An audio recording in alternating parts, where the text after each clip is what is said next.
What up? Yo, yo, yo, yo, yo, yo, yo, yo, yo, yo, yo. Saturday night, babies, in the Earlverse. I got a spot at the Comedy Store in about an hour and 15 minutes. So we're just doing a quickie. I'm sure some of you have gone through that.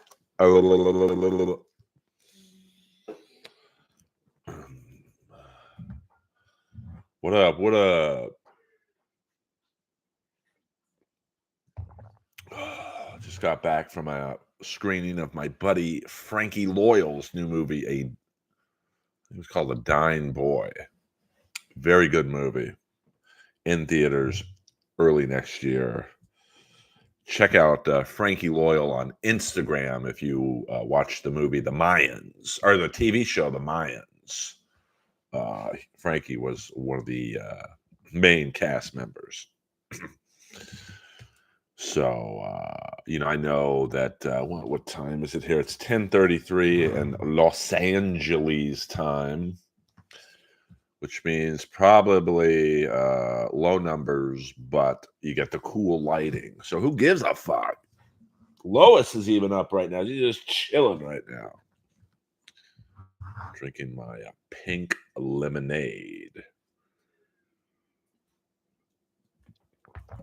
Now, there is the possibility that the Comedy Store could call me and say, Earl, you need to get here now. 2 comics didn't show up. So, if that happens, much love, all love to the 4 people, 6 people watching.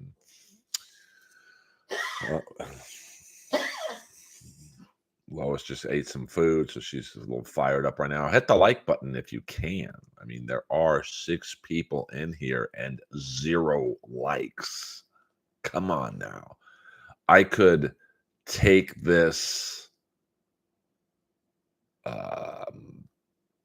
stream off right now and go to sleep for an hour.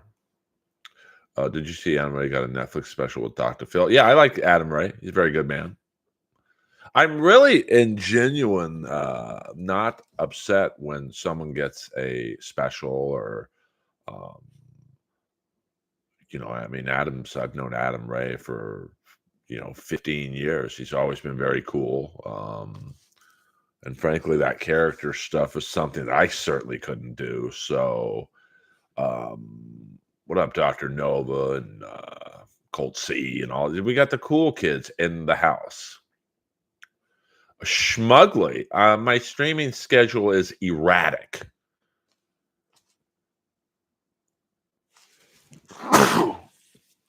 Excuse me. And I realize that's probably why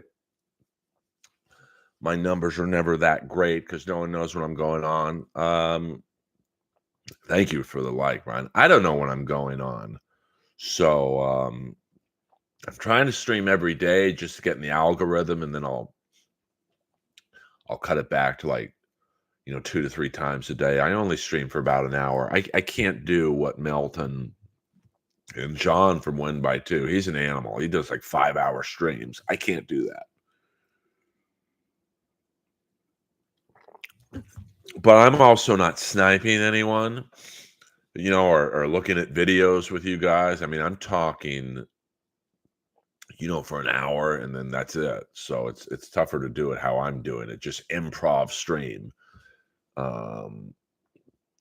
I can't attack Stuttering John.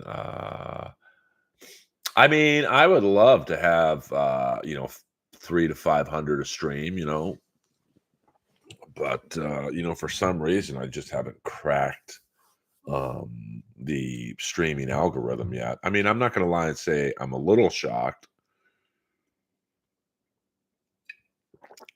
because I would think that my stream would be popular from the standpoint of I'm not talking about Steel Toe or Stuttering John or whatever, so it's like a palate cleanser. But thank you, Elway Broughton.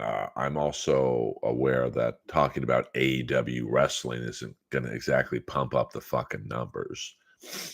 I watched a little bit of the Trump Rogan interview. I mean, I thought Rogan went at him pretty hard, actually. I thought it was going to be softball city. But Joe's a really good interviewer, you know. Joe reminds me of early Howard Stern. Um, so I thought,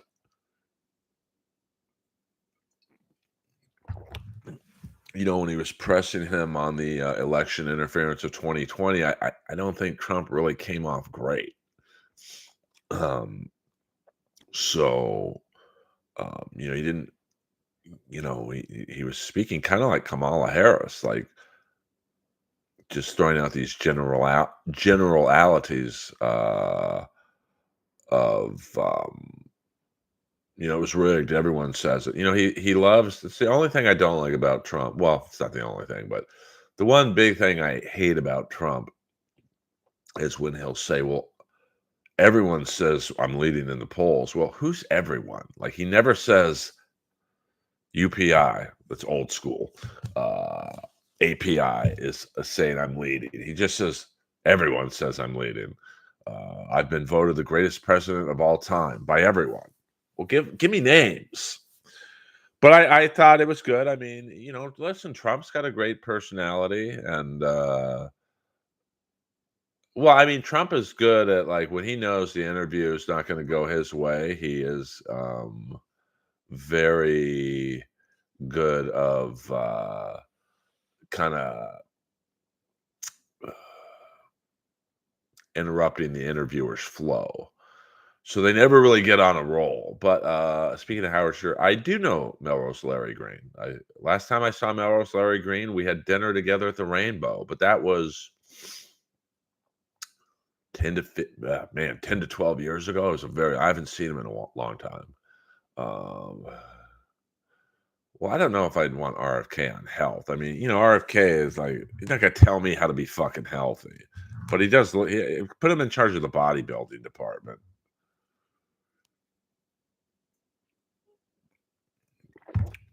But I'm glad. I think Harris should go on Trump. You know, or Harris should go on Trump. Harris should go on Rogan. This election's tight. I mean, we can all argue about the numbers we've seen and stuff like that, but I believe from my sources on both sides. I've got some political operatives who are on the side, and I had a friend of mine who's in the Democratic Party, relatively high up, call me today and go, "Bro, it's dead even, 50-50, all our internal polls." Now, one poll might say Harris 49, Trump 50, or vice versa.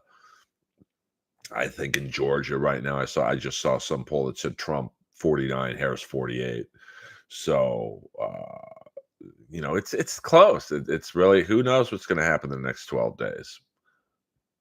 But let's kick ass on the election night stream. I'm sure it's a good idea for a former.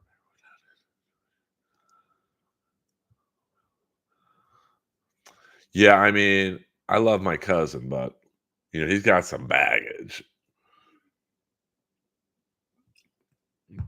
This ain't like JFK and RFK when there was no paparazzi and there was kind of a hands-off policy.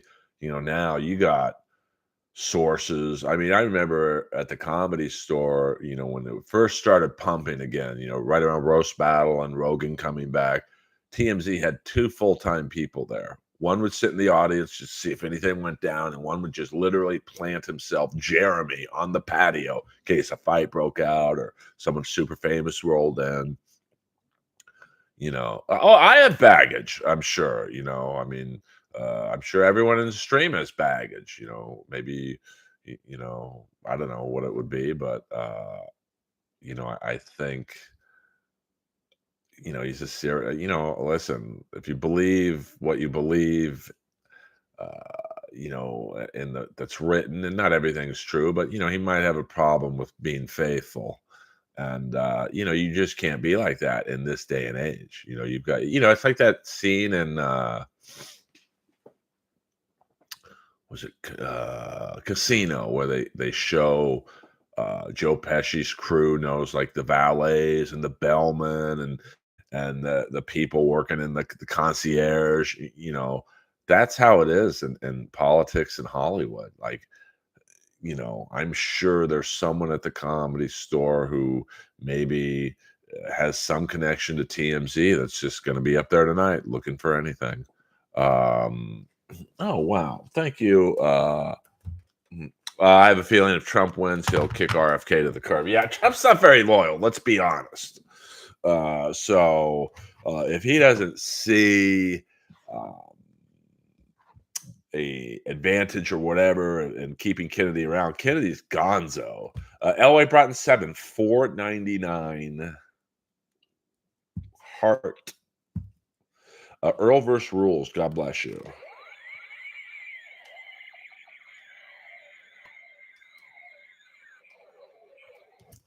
Thank you very much, Elway Broughton 7. Neil Broughton. See, I know who that is. I try. I do it differently here than most. Um, yeah. Well, I mean, everyone,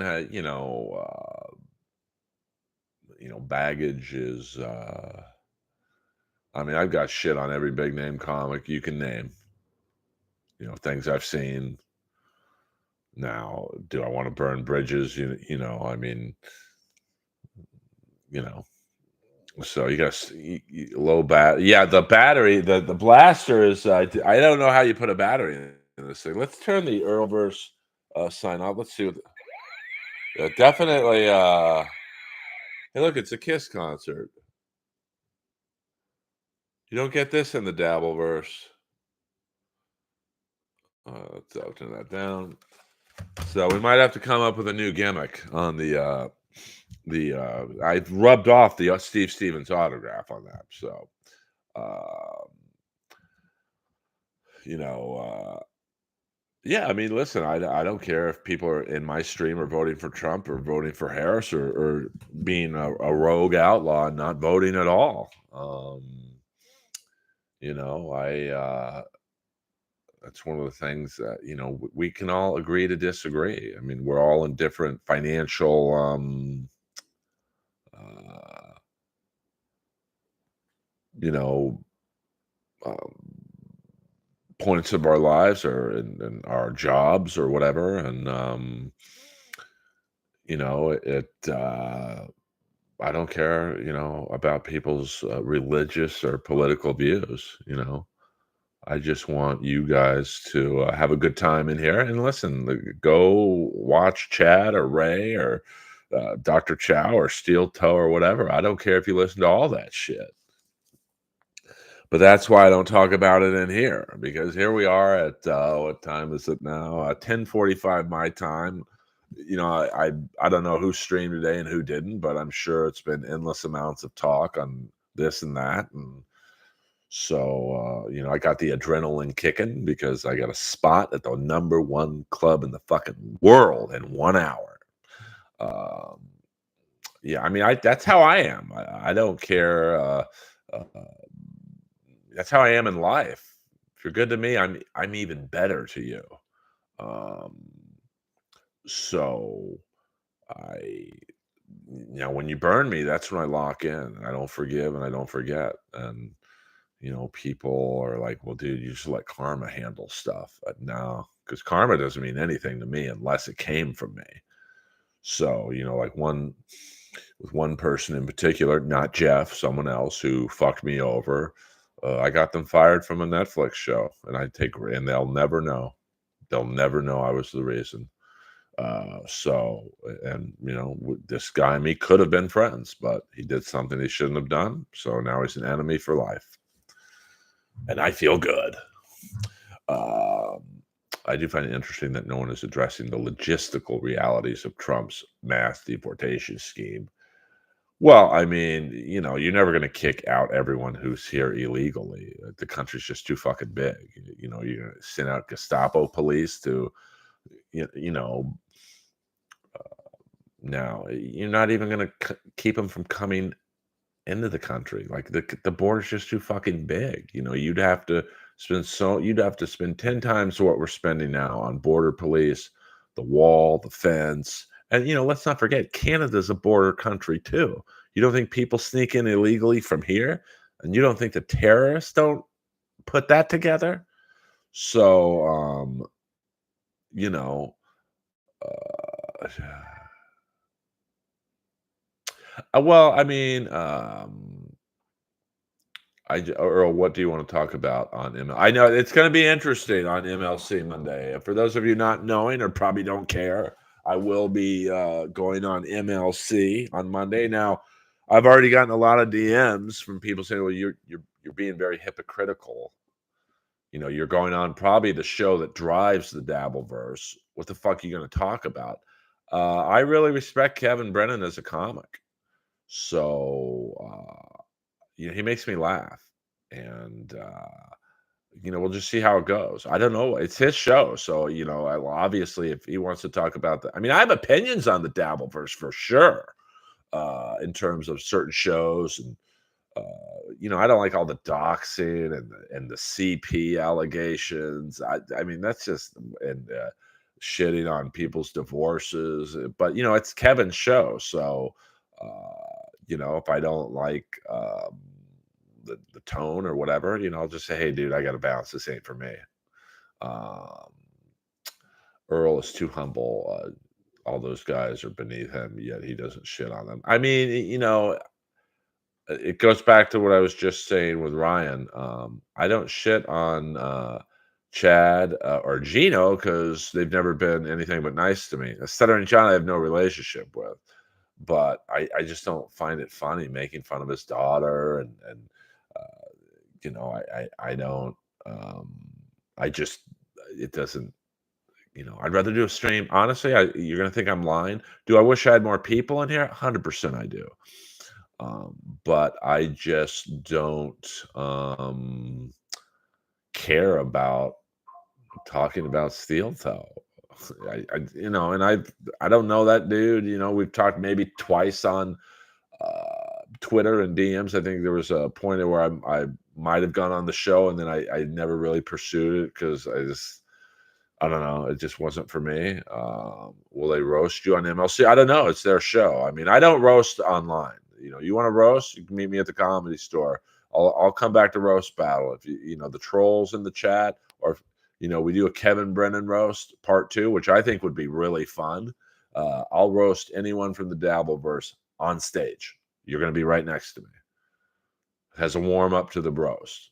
So you want to talk shit about me? Go ahead, no problem. But I'm going to get to talk shit about you, and you're going to be 6 feet from me. It's different.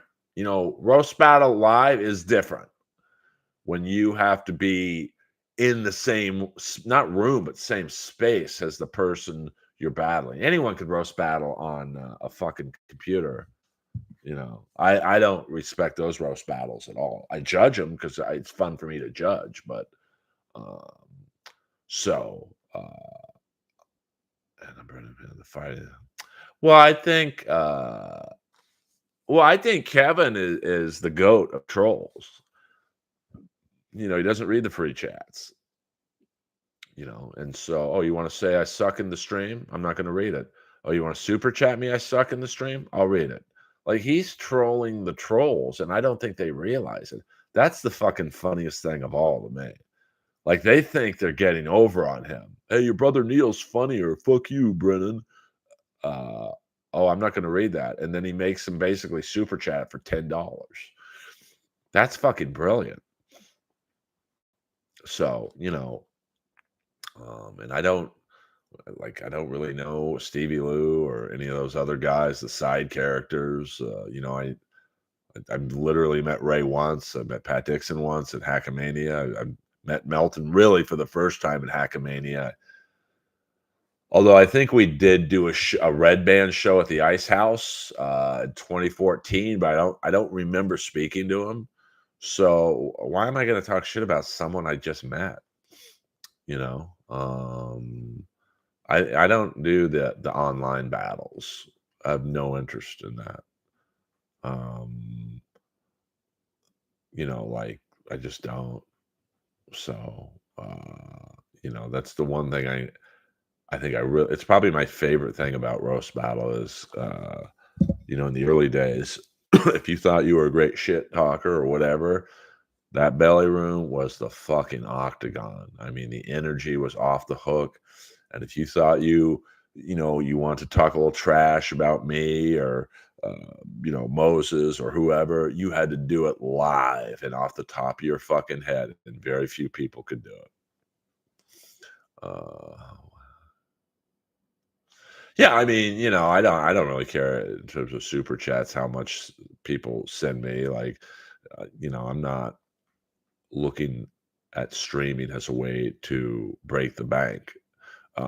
Now, obviously, if you're on Kevin's level and you're doing a 3-hour stream and probably getting 100 plus super chats. I mean, it's a nice living, even with YouTube's cut. But I mean, I look at my and I've said this before, so I hope I'm not boring you guys by saying this again. But my super chat money is my voiceovers. And now I'm doing this stuff called looping, which I won't bore you guys with explaining what that is, but basically I go in after film's done and I go over some lines that maybe the audio didn't quite pick up, and all the actors from the film have moved on to do other shows. Like Stallone. I've given this example, but Stallone does Cobra. Next movie he does is, I think, Over the Top. So he's already filming Over the Top. He don't have time to go back and do Cobra shit. So they call in someone like me, not to do a Stallone impression, but to get the lines out and the pace so they can splotch Stallone's voice in. And it's complicated, but it's amazing money. So I just did my first looping the other night or the other day, and was it was nice. I'll just put it that way. Um, those peak roast battle shows in the belly room were insane. Yeah, I mean, you really like the TV show. It changed what the show was. It showed it needed celebrities, and um, I certainly didn't start this stream tonight to talk about roast battle, but like those early shows, it was just magical, man. Because no one thought the show would get on TV, and Jeff wasn't around yet, so there was a hunger in the room of just like, let's, literally each week there'd be a few more people in the room. And then finally, about a year in, we just hit maximum capacity. I mean, people, I think in the peak of the show, uh, if you've ever been into the belly room at the store, I've never seen this on a show. People were the back door was open where the stairs are that lead to the parking lot where the comics park. People were lined up on that stairwell. People were lined up in the kitchen stairwell. People the front of the belly room. There's another stairwell. People were lined up on that. I mean, it was just there was nowhere to. The energy just did not leave the room. Um, and it was a bunch of young comics, most of them. I was just passed at the store, so I think me, Moses, and maybe Tiana and Hinchcliffe were really about the only paid regulars associated with the show. And Tony didn't judge every week. I think Sarah had a few battles, not many. So it was really just me and Moses, who were the only paid regulars associated with the show. So everyone else was young and hungry and just, it was fucking awesome. And then, I mean, Jeff made it bigger, I guess, by getting it on TV. But like anything that gets bigger, it's never good. You look at Kiss, their first 3 albums were great because they were broke. And, Kiss Alive came out and that was their last album. It was going to be, hey, fuck it, this ain't working. And then bam. I mean, Rat had been showcased in LA by every fucking major label. Every major label passed on them multiple times. And they finally had one more shot. Milton Berle's nephew called in one last favor to Warner Brother Atlantic Records at the Beverly Hills Theater, and that showcase got them signed. And that's the vibe that Roast Battle had. Because Roast Battle, let me tell you this right now, every network had passed on it. Comedy Central passed on it several times. Netflix was passed on it. HBO passed on it. Russell Simmons liked it, but he wanted to change it into basically rap battles. Like he didn't want comics, he wanted rappers. So, Roast Battle was not a show where the industry loved us. The industry hated us. Because I know for a fact that Jeff, before he got involved on the show, said, "Who's going to watch a bunch of comics like Earl do inside baseball jokes? Nobody's going to care." And then each week he would like kind of poke his head in the room and see it was more crowded and more crowded, and it's just how it goes. What up, Big Bones Jones? No, I was not in blackface, but tweet at Tyler. Tweet at Tyler. Say, where was Earl? Uh, well, I mean, I think TV just made it everything it wasn't. Um, and what I mean by that is Jeff and his manager, and I'm sure some of the Comedy Central executives were like, we need celebrities. It's like, no, you don't. You don't need celebrities. You need two people who are good at roasting. And that's the beauty, is you don't need to know what they're talking about necessarily. Like you look at some of the best battles in the show, me and Tom Ballard, because we knew each other and we loved each other. And Tom and I aren't famous, me and Jimmy Carr. Now Jimmy's famous, but like we're both good at roasting. Me and K. Trevor Wilson, we're certainly. I mean, K. Trevor's famous in Canada, but in America, not so much. And just me and him went at it. Me and Tiana, two people who love each other, and like she's still a good friend of mine. You don't need, and you look at the worst roast battles. Steve Renazizi, pretty big comic, but he wasn't good at roasting. Sam Morrell and Tiana, like Sam's one of the top comics in the world, but he wasn't really good at roasting. Mark Norman, not great at roasting. Ralphie May was horrible at roasting. And the bummer with Ralphie had a test battle against Tiana in the belly room that in the history of the fucking show, they've never stopped a battle before. Like they've always let the battle just carry out and go, okay, so-and-so, you win. I don't even think they said, Tiana, you won. They just stopped the battle. It was such a one-sided beating. And, someone from Comedy Central was like, well, Ralphie's special did pretty well for us. Let's put him on. And, he just didn't try and he got killed. I don't think the Ralphie Mike Lawrence battle was fun to watch. Like it was like watching a snuff film. Roast battle absolutely would have. Jeff Ross had nothing to do with the start or creation or forming of roast battle. Um, Earl, do you believe Bob Saget died by hitting his head on the leather padded headboard in the hotel room? No chance. I mean, until someone comes up with something that's believable, yeah, that I do believe that.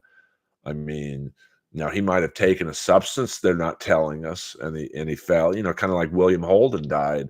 William Holden was a fucking drunk. He got so plastered, he fell and hit his head, I think, on a coffee table and had an aneurysm. So, I do, to be honest with you. Yeah, well, but I mean, that's my whole point, Schmugly, is that Ralphie should have never been on the TV show as a battler. He could have been a judge and would have been great because he's a shit talker. But, Mike Lawrence, and this isn't me roasting Mike Lawrence, but Mike is autistic, like literally diagnosed autistic. And there's never been a battler in the history of the show that relishes writing roast battle jokes like he does. And to put Ralphie in his bracket was it's just wrong, man. Because Ralphie was just going to get up there and do street jokes and fuck around, improv it, maybe steal a win. But Mike Lawrence is going to do like 3-layered roast jokes. He's going to do a divorce joke that weaves into a fat joke that weaves back out into a divorce joke. What they should have done, if they were dead set on having Ralphie be in the show as a roaster, they should have had a bracket of me, Hinchcliffe, and Tiana, because we all three knew him. Or me, Hinchcliffe, and Renazizi.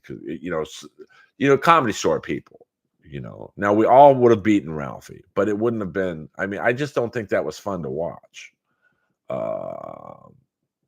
Yeah, but Ralphie wasn't going to prepare. Like if I'm Ralphie, like I over prepare. When I used to roast battle. If I was Ralphie May and weighed 600 fucking pounds and just had a pretty brutal divorce, I'm gonna sit there and have 20 rebuttals for fat joke and 20 rebuttals for divorce joke. But that's how I roast battled. My thing was, okay, like I would look at myself in the mirror before every battle. This is how serious I took it. Is I would literally strip down naked and go, okay, am I fat? Do I have love handles? Is there anything on my body they can make fun of? Not really. Okay, I have a big head. I have a big nose, I guess. Uh, I have a big forehead, but like I'm still going to be better looking than anyone on this stage other than Matt Broussard. So hit me with an old joke. And the best battlers are the ones who go, okay, these are my weaknesses. Bam, bam, bam, bam, and bam. So Ralphie just didn't prepare and it showed. If people do a pattern, why not call out the pattern at the start? I don't know what you mean. If people do a pattern, extraneous, explain yourself, please. I'm not sure what you're talking about. Oh, he was set up for failure. Like I said, I mean, if you want Ralphie in the show as a battler, first of all, you shouldn't have after his battle with Tiana, where Ralphie just was telling street jokes, and someone like Tiana was just fucking destroying him. Ralphie should have been a judge. That would have been great because he knows all of us. We would have played with him a little bit, but especially to put him in a bracket against Mike Lawrence, where you knew that at some point, I mean, they had set it up for basically Ralphie or Miss Pat to face Mike Lawrence in the second round. And that's exactly what happened. Ralphie beat Miss Pat. And then, what happened happened. I was in the room. That was the night after I had battled. So I got to stand, I got to watch. And I was sitting next to Adam, the booker of the mothership now. And it was so bad, 2 jokes in, me and Adam were just looking at our feet. I mean, I've never been so uncomfortable in a room in my life.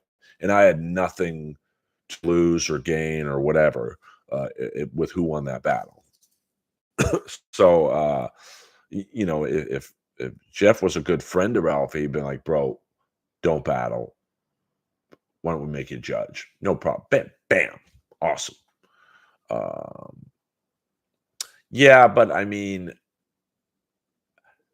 you also knew that Ralphie wasn't gonna prepare. Oh, I see what you're saying. Yeah, but see, Mike Lawrence, he did all that in one joke. Like most comics would have had a joke about, like if I was battling Ralphie, I'd have a hacky joke like Ralphie. That's not his last name, May. Ralphie is so fat. His real last name is Ralphie May, June, and July. You fat fuck. But that's a very easy, you know, stupid joke. Mike's not going to hit you with the stupid joke. Um, so but they knew that Schmugly. I mean, they knew Mike's an assassin. He's not really friends with Ralphie, so he don't give a fuck about hurting his feelings, and nor should he. So you know, you just have to. Well, it's a stupid joke, but that's how I do jokes. One line, basically one and a half liners with you you know, if it's someone that's tiny, you tiny fuck. Uh, but Mike is going to hit you with like a Shakespearean 2 or 3 layered roast joke, and you better have a fucking response. Now, if I'm Ralphie and going, if I'm Ralphie May and I looked in the mirror naked, I'm going, I'm fat. There's going to be fat jokes, no doubt about it. And I thought, like if I'm Ralphie and weighed that much, I could have weaved it into, something like I might be fat, Mike, but I still get more pussy than you. Something like that. It's not a great comeback, but like it's a comeback. Ralphie literally, I think one of the jokes he did against Mike was, Mike, your breath is so bad that makes onions cry. I mean, that's a street joke. So I just didn't, Jeff shouldn't have had Ralphie on, I'm sure. And I can imagine Jeff's telling Ralphie, oh, bro, you're going to kill this guy. He's a good rider, but, he's autistic. You'll fucking crush him. And, Ralphie was set up to fail. And, I don't think it's an accident that he died, less than a year later. Now, am I blaming Roast Battle for killing Ralphie? No, but, it just shouldn't.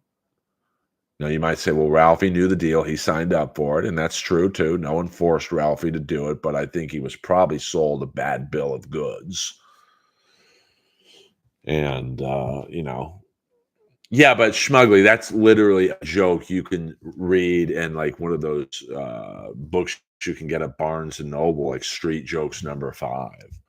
Like it's literally on par with your mom is so fat when she sits around the house, she sits around the house, So,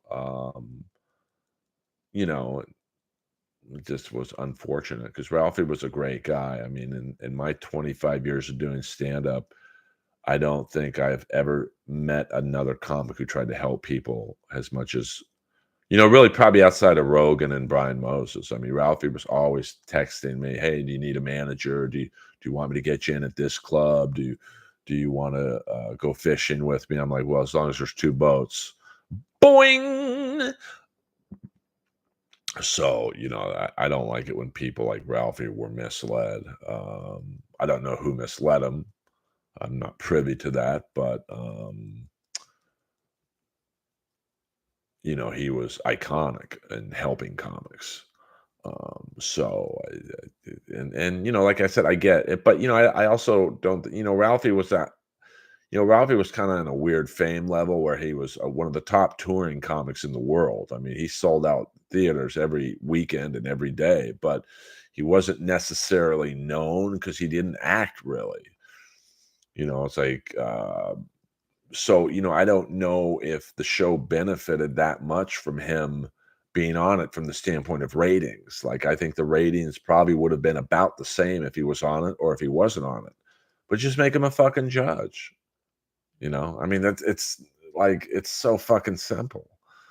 And then you put, um, yeah, no doubt about it. I mean, Ralphie, I don't think was ever around a salad bar.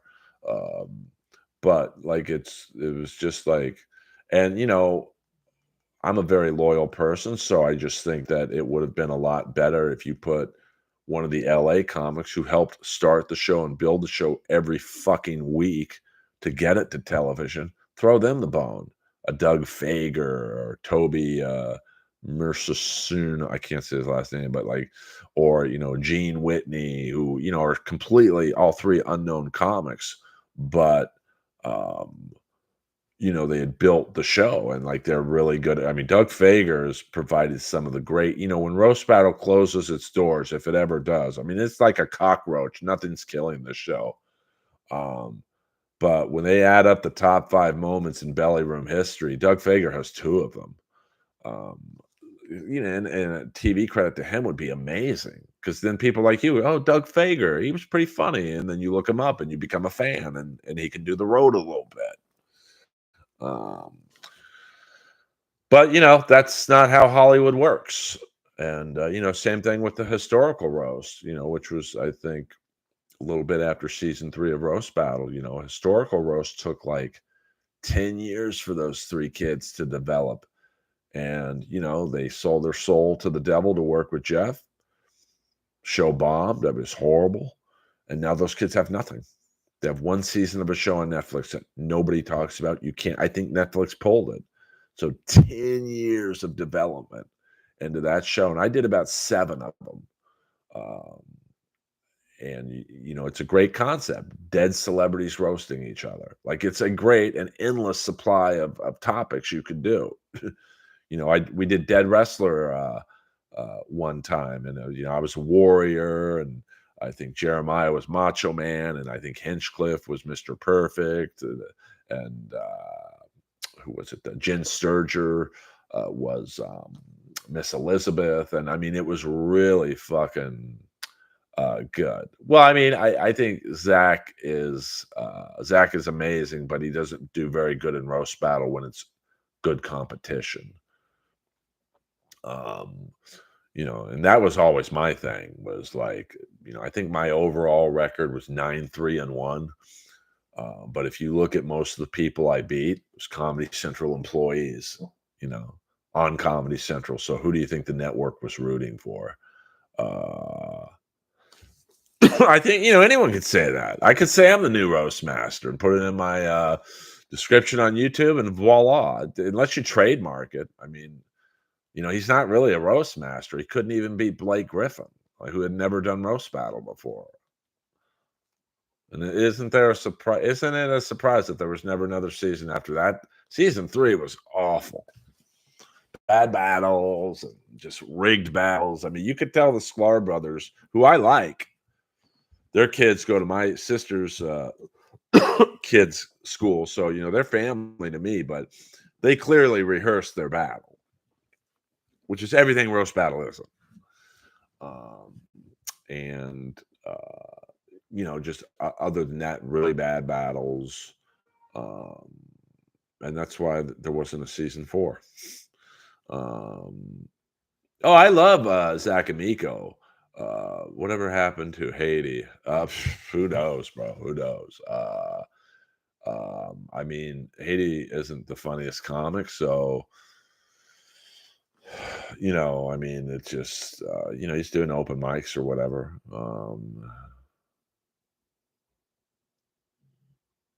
Zach and Miko shouldn't be ripping on anyone.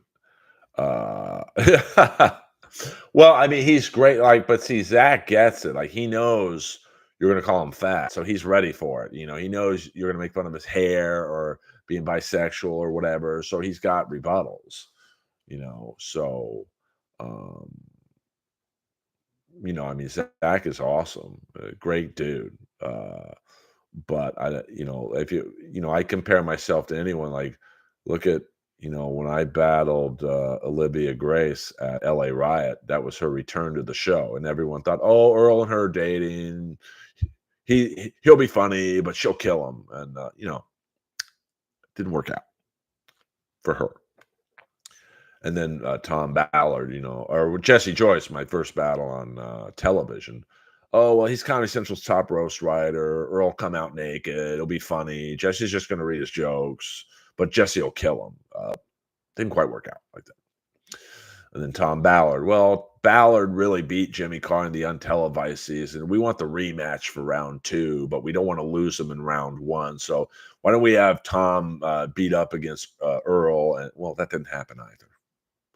And then I beat Jimmy. And then even though I lost to Sarah Tiana, I beat Kate Trevor Wilson after her in Canada. That's a record. But Haiti, I haven't seen him in a couple years. Like, he's not going to get spots at the Comedy Store, the Improv, or Laugh Factory. So he's, he probably could get spots at the Comedy Chateau or Kookaroo Lounge.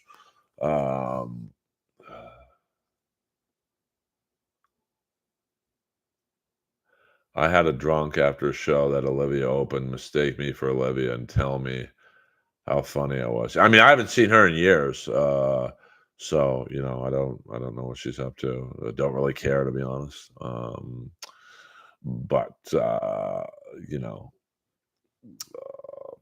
what can you do? Um, but even her battle season 3 against Kim Congdon, like that was the last person she should have been going up against, because Kim's an animal. And I think at that point, Olivia was probably pretty secure on the show. Like, they're going to use me every year. I'm just going to go in there and wing it against Kim. And Kim Congdon is almost like Mike Lawrence. Like, you're not going to wing it against her. And so that was a pretty bad battle. Well, because it goes back to what we're saying about Ralphie and then Zach. Kim knows you're going to call her a whore and a Puerto Rican and all that stuff. So she's got 100 rebuttals ready. It's like I was a great battler, frankly speaking, because I knew every joke was going to be about either the Kennedys or being old or dating young girls. And it's like, hey, I'm dating young girls. Yeah, that really sucks. So, I think if you go into roast battle and you know your fucking blind spots, Jimmy Kimmel judged my battle with Jesse Joyce. It was Jimmy, Rogan, and Dane Cook. I don't go up to roast battle. I'm literally banned from the room, which is insane. But I don't really care because I don't like the show anyway now. I mean, there's a couple good people who do it, like Ryan Nissen and John Luna, Angie Stroud, but like 90% of the people who roast battle now would not be allowed to watch the show in my era. Yeah, Jimmy said, I'm going to rescue you from Rob Schneider. And then he judged my battle against Jimmy Carr. A controversial win, no doubt about it. But I think that, when you know the rules of roast battle and Jimmy reads his jokes, that's a major, it's not cheating, but it's a major guffaw. Because the one joke that I bombed against Jimmy, which I absolutely bombed, I forgot the first half of the joke. I would not have forgotten it if I could have read it. And, that just goes to show you how Jeff is. In the history of the show up until that point, anytime someone came on stage with a phone, notes, anything, Jeff would say, hey, put the notes down, put the phone down, go off the top of your head. Notice he didn't tell Jesse, Joyce, or Jimmy that. Shit. Doesn't matter because I beat them both. So calling him out is how you got to start. Well, yeah, I love Jimmy Carr too. I mean, Jimmy keeps it real. You think Jimmy Carr gives a fuck if he wins roast battle? He literally plays stadiums in Europe. Like he plays where the killers play.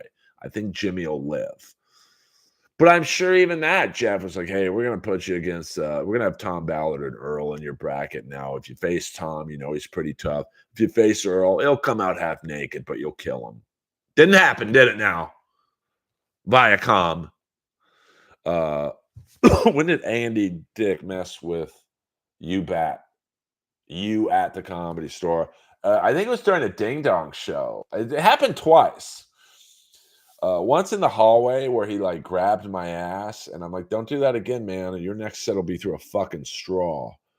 And then one time was at the Ding Dong show where I'm sitting down with the old manager's parents, and then fucking he grabs my dick, and I grabbed him by the shirt, and I said, "Listen, motherfucker, you do that again, I'll throw you down that stairwell." So, but I was friends with his son Lucas, so I was, I was kind of being respectful to him, and it was just sad to see Andy Dick, who I never really thought was that funny anyway, but like he would literally just loiter at the store, waiting for people to acknowledge him, and then he'd watching Barris in the original room just yelling out the N-word, and there was black people in the room. Yes, Laney and Jerry will be character witnesses if I ever take him to trial. Would he have taken any? Oh yeah, he would have sucked my dick easily. Somebody brought that up the other day on YouTube. Yeah, I mean, I don't know if he's banned from the store because there's been some turnover in management. So I don't.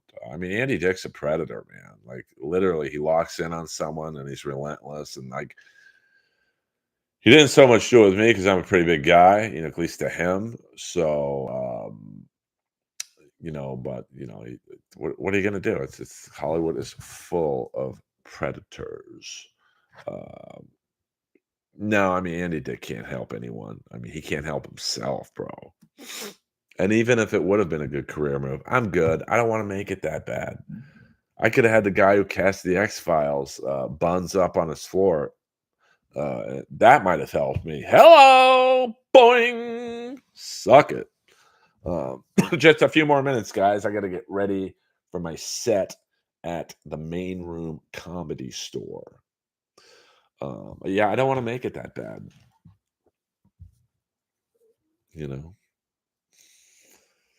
I had another guy try and pull that scam on me. He used to manage David Borneaz, and he's like, "Oh man, I'm going to make you famous. You got a great look. Come on in for a reading." No, thank you. I mean, who knows? I mean, I wasn't really a very funny comic when Andy Dick was in his prime, so what are you going to do? Oh, I don't listen, man. Terry Crews got me too. I mean, you got to fucking, you got to stick up for yourself in this fucking business. I mean, half of the direct, maybe not half, but a good percentage of directors, casting directors, and people below the line, which is, below the actors, are, gay. And a lot of them are predators. Not everyone, but, and it's older actors too who get, if you have a great body or whatever, you're going to be predatorized. And I don't mean Schwarzenegger, Bill Duke, Sonny Landham, Shane Black, Richard Chavez, and Jesse the Body Ventura, baby. Um, yeah, hit the like button. We got another 10 minutes. And then Earl Ramft Skakel must leave. I must walk Lois. And then take care of business. I got to do an hour tonight at the Comedy Store. So there. I don't believe I put out a short today, but I put out, I think, about 6 shorts this week. So check them out. Some of them did well. Some of them literally had like 20 views. It's just the way it goes. Like I had one Trump joke. It literally have 18 views. The one I released the day before had 3.7 thousand, which is a lot for me. So, I'm still trying to manipulate the algorithm, and, like I said, the Earlverse.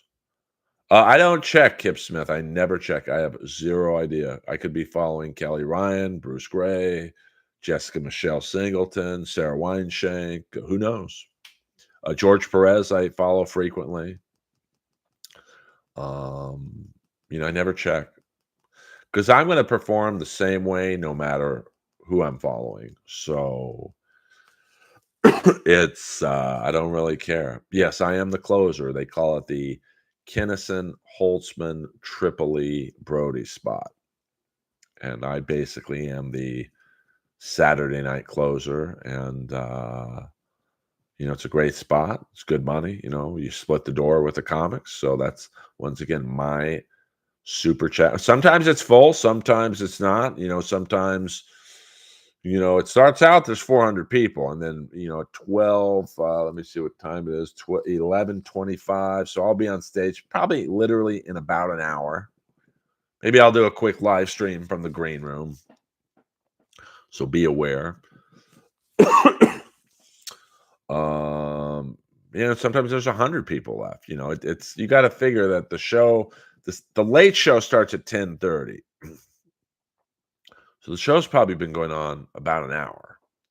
And if the first show is delayed, it's a tough. Here's where it gets tough. If the first show is delayed, now the first show is 8 to 10:30. No, I'm sorry, 8 to 10. 8 to 10.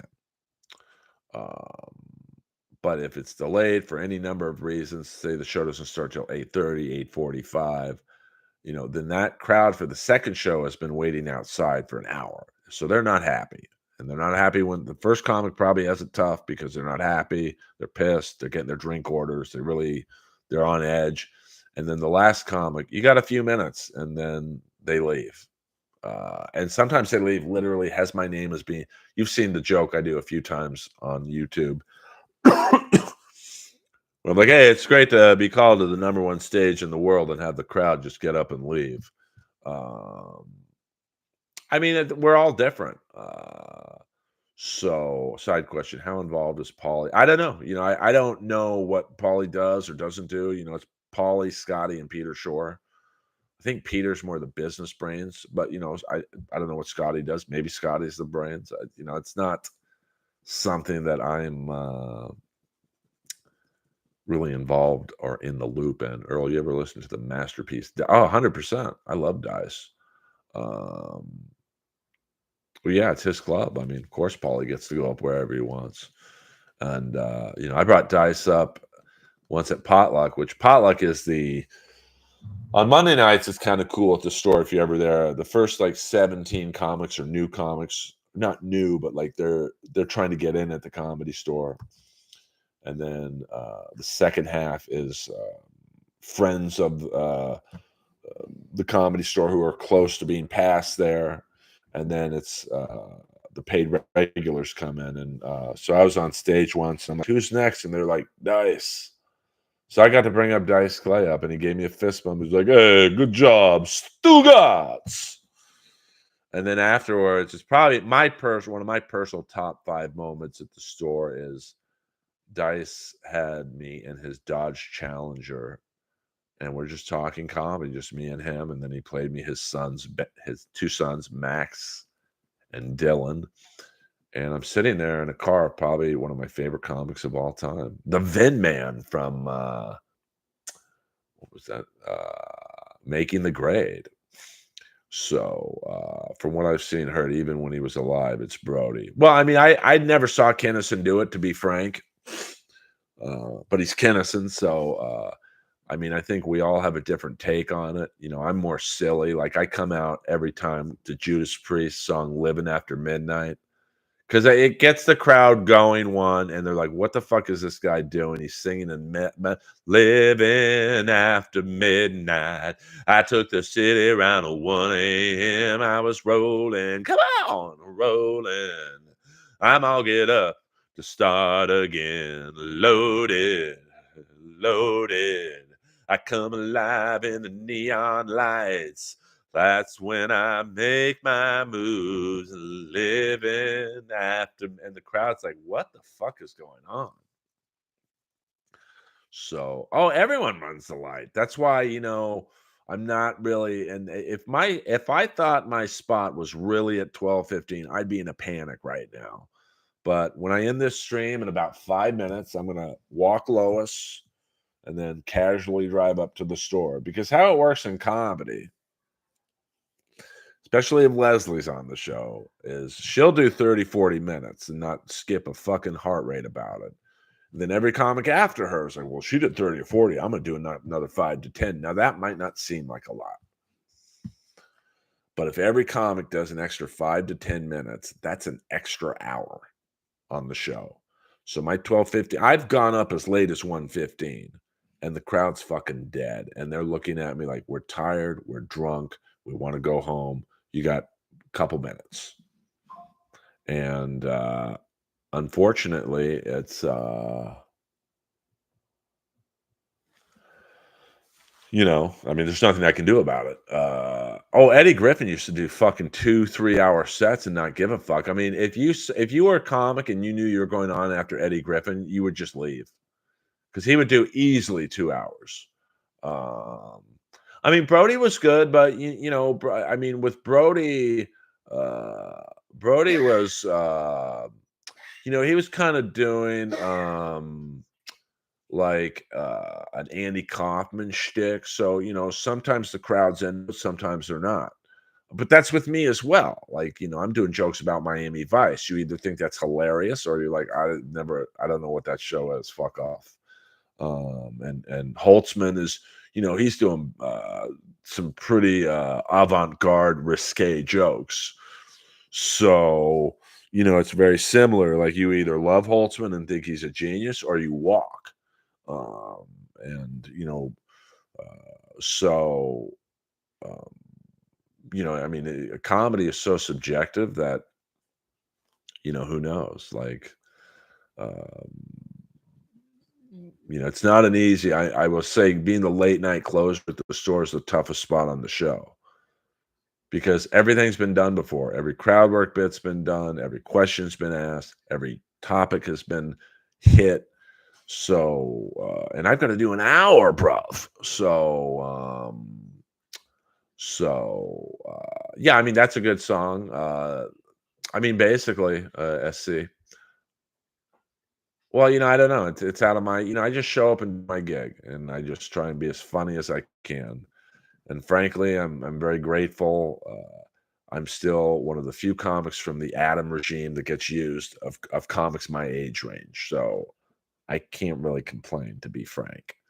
Um, I mean, there's for as do I think I deserve more spots? Sure. But there's also a lot of comics who aren't getting any spots. And I mean, I've known comics up there who haven't gotten spots since Adam. Um, well, I mean, I mean, the spot I had tonight is like just I mean, I can do whatever I want. I could really only do 15 minutes. I could be like, "Good night, folks. See you later." But I give them a full hour, baby. And it goes well most of the time. Am I saying I kill every time? Not really, to be honest with you. So before I go, let me thank my tipper for the night, the fan funder. Thank you very much, Elway Broughton 7. I always appreciate it. You've always been generous. I appreciate that. And thanks to the whoa, whoa. Thank you, SC. Uh, no, Adam Egat. Boing. Thank you for Kip Smith and William Zoom for moderating the high seas. ACDC, Biggie 21, all the usual suspects extraneous. Everyone. We got a small group here. Let's not keep it that way, but let's fucking have a good night. I don't know if I'm streaming tomorrow. I'll figure it out. Earl Skakel on my way to the Comedy Store.